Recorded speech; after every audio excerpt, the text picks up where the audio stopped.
I finally decided to put a face to the name on the channel. So here we go. See how this goes. I apologise, I've not made a video for quite a while now. There's a mixture of needing money for the car, which means going to work, and a mix of I'm not home most of the week, and yeah, it's just a big time factor. So money and time, the thing everybody's lacking in the world. So I wanted to run you through what's happening at the moment. There's not much has changed since the last update video about the MX-5, but I've got the fuel tank out now, so I'll show you that. So here's the underside of the car now with the fuel tank gone.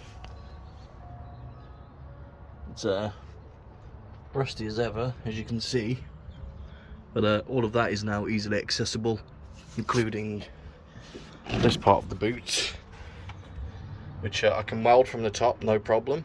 But then painting the underside, I needed the fuel tank out of the way, so I can do that now.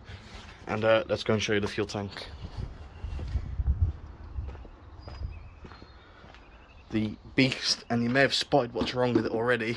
Aside from needing cleaning on the outside and inside, and draining all that gunk, it's also got a hole in it, so you can fill it up to about here, which is what, half the tank, if that. So we're going to get all that clean shortly. I don't know whether it's wise to just try and weld this up, fill it with water, see if it leaks anymore anywhere else, see what I can actually patch up now, and if all goes to plan and it's only that needs repairing, that's fine. I can live with that. These are about 200 quid per tank, and I really don't want to buy one, whilst also paying about 150 quid for a new sender and pump as well as new hoses. I'm just going to redo the lot. This seems fine. There's no kinks that I can see unless there's any underneath. No, we're all good. So we'll see how that goes. But yeah, most of the welding under the car is done now, apart from the jacking point, which I'll show you again because it's absolutely atrocious. Let's go on the floor. Oh, there you go. Reference, this is what it should look like, and that's what it does look like. It's all crumpled in itself. What I'm going to attempt to do, because this is for an earlier 240 I believe, so I'm going to get that stuck in and see if these ears I can cut and bend out and weld wherever they need to go into like some structural parts. So even though it's different, it's at least safe. So alongside that, I've also sealed the roof now. That's just glued down. I'm going to get some body filler and just completely cover the whole thing. It's got primer on it at the minute just to stop it rusting, but once I've filled all of these little crevices in to pretty much cover out the sunroof, I've got some colour match paint, which I don't know how colour match it is, but we'll try that. I mean, worst case, I mean, this car's going to get repainted in the future anyway, but for now, if I can get that covered up and looking pretty at least, that's fine. And I've welded up the bonnet hinge again, but it still needs adjusting. You can see how bad my welding job was. Down there maybe, let's have a look. It's not awful, but it's not the best. But I needed to put that much metal on there to keep it together. So far so good. I still need to knock these down, push them down and adjust the bonnet a bit to actually keep it flat. And I now have a working clutch. I've fixed that. I rebuilt the clutch slave cylinder. So if you can zoom in, see it's actually nice and clean down there now. That's been bled, so I do need to change the fluid. It is hydraulic fluid, so it's fine for the rubber seals, but I didn't have any .4 fluid, so this is the fun one.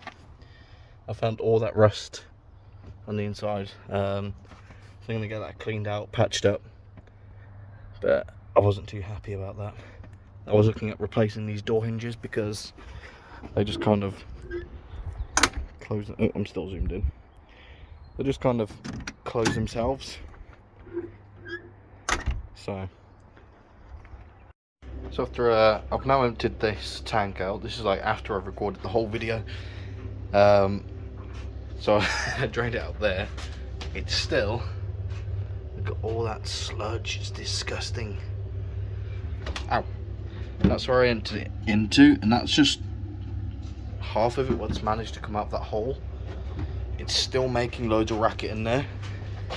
That's the colour of fuel that's come out.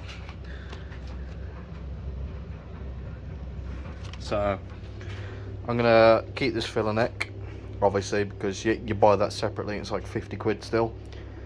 I'm gonna have to bite the bullet and buy a new one, I think. Even if I cleaned it out, I still can't tell if that's going to be the only hole, and I may as well just get a new one. I want this car long term, so yeah. Disgusting. So that is all for this video. It is again just another update video. I'll be completely honest, I've not had the correct mental state to make good videos or any. I've recorded a few things and it's just not gone to plan. Along with the, actually needing a lot of money for this car. I bought it for 800 quid. It needs everything doing to it. And we're getting there slowly but surely. I'll start recording more frequently in around June time, I think. I've got a few things pre-planned that I'm going to get done first in my actual life. But I'm going to attempt at rebuilding these seats. Because apparently there's some bolts that you can take out. No, it was Titan, sorry. But you can't really see on the video, but it's such a weird angle. So I'm going to hopefully tighten those up and fix the foam with some spray glue. Because again, the foam for this is about 150 quid. But there's not much more to do, thankfully. Well, there's a lot to do, but not expensive, so...